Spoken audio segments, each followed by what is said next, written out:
Guys Europe जाने होइन त क्रोसिया हामीसँग चाहिँ भ्याकेन्सी छ अहिले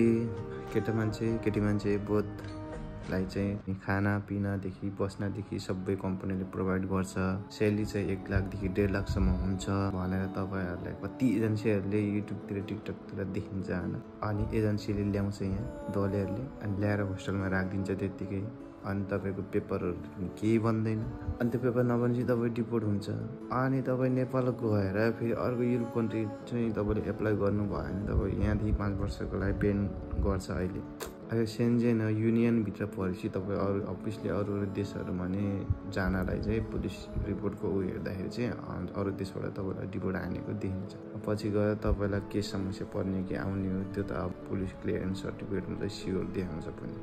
सेन्जेन कन्ट्रीमा चाहिँ यो विचार गरेर आउनु होला।